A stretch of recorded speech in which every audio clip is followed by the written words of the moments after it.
Bismillahirrahmanirrahim. Assalamualaikum warahmatullahi wabarakatuh. Saya ingin berbagi kisah di balik kamar operasi sahabat-sahabat semua. Saat itu saya mendapatkan seorang pasien perempuan umur kurang lebih 8 tahun ya. Didiagnosis dengan peritonitis difus, suatu peradangan di dalam perut yang diakibatkan kemungkinan adanya usus yang pecah. Saat itu telah terjadi sepsis, artinya kuman telah menyebar ke seluruh darah dan menyebar ke seluruh otak, menyebar ke seluruh bagian organ-organ penting sampai terjadi penurunan kesadaran pada saat itu.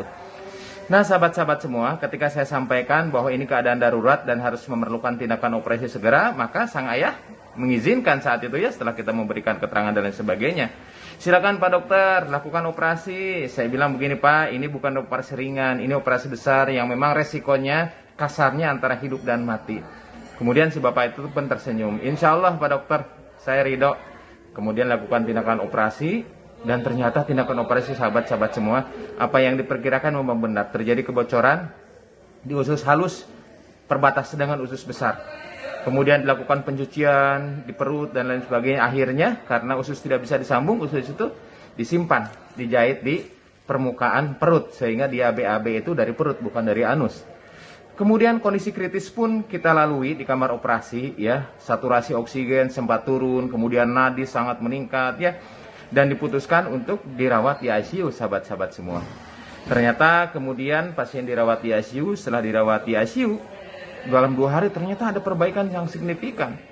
Angka infeksi yang ditunjukkan oleh leukosit akhirnya turun dari 32.000 menjadi 12.000. So penurunan yang sangat signifikan sahabat-sahabat semua, di mana normalnya maksimal 10.000. Kemudian pasien sudah bisa berbicara. Tadinya tidak bisa berkomunikasi, tadinya kehilangan kesadaran, seperti orang apatis. Akhirnya pasien dipindah di ruang perawatan seperti biasa.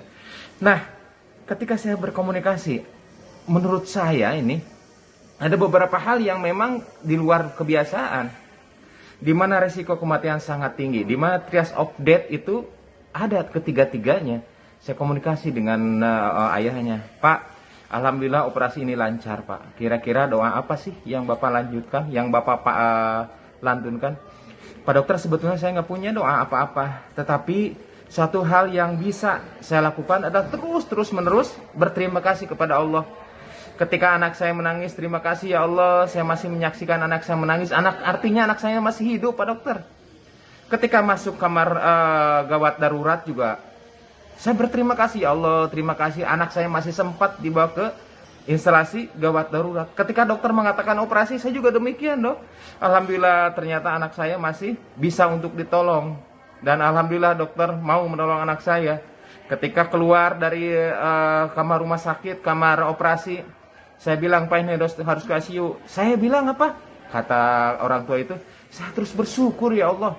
Alhamdulillah ya Allah, anak saya ternyata masih hidup menjalani masa-masa kritis ketika operasi, dan alhamdulillah bisa masuk di ICU. Ketika di ICU gue sama-sama terus bersyukur ya Allah, terima kasih. Anak saya ternyata sekarang sudah bangun, sudah bisa berbicara, sudah bisa berkomunikasi. Ketika saya bilang, Pak, ini BAB-nya sementara di perut dulu, Pak. Tidak bisa BAB lewat anus. Yang dia bilang apa? Alhamdulillah ya Allah, anak saya masih bisa BAB, anak saya artinya masih hidup.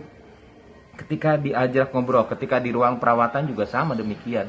Ya Allah, terima kasih anak saya masih bisa di ruang perawatan seperti biasa. Nah, saya kagum saat itu sahabat-sahabat semua. Betapa banyak kadang-kadang orang yang ketika masuk rumah sakit, dia mengeluh, ya Allah kenapa harus masuk rumah sakit? Ya Allah kenapa harus masuk ke IGD? Ya Allah ternyata harus dioperasi, kalau bisa mah jangan dioperasi. Ya Allah ternyata kok masuk ke ICU. Dan lain sebagainya sahabat-sahabat semua. Peristiwa sama tetapi dengan penyikapan yang berbeda ternyata akan berdampak sangat signifikan. Betapa saya merasakan ketika operasi itu demikian mudahnya, demikian lancarnya. Betapa saya sendiri merasakan operasi yang tadinya mempunyai tingkat resiko sangat tinggi saat itu, ya, asa 4E saat itu, ternyata Allah mudahkan sahabat-sahabat semua. Ketika masuk ICU juga demikian, Allah mudahkan semuanya. Amat mudah bagi Allah untuk mengernakan kesembuhan pada hamba-hambanya yang pandai bersyukur. Nah, sahabat-sahabat semua, dalam situasi apapun ternyata pasti ada syukur di dalamnya. Tergantung dari bagaimana kita mengolah, memframing hal-hal yang tadinya negatif menjadi mencari hikmah sebanyak-banyaknya dan mencari celah karunia Allah yang sangat besar di balik musibah sekalipun. Semoga kita digolongkan menjadi abdan syakuro, hamba-hamba yang pandai bersyukur. Di balik kamar operasi, kita lanjutkan ke hikmah-hikmah berikutnya. Assalamualaikum warahmatullahi wabarakatuh.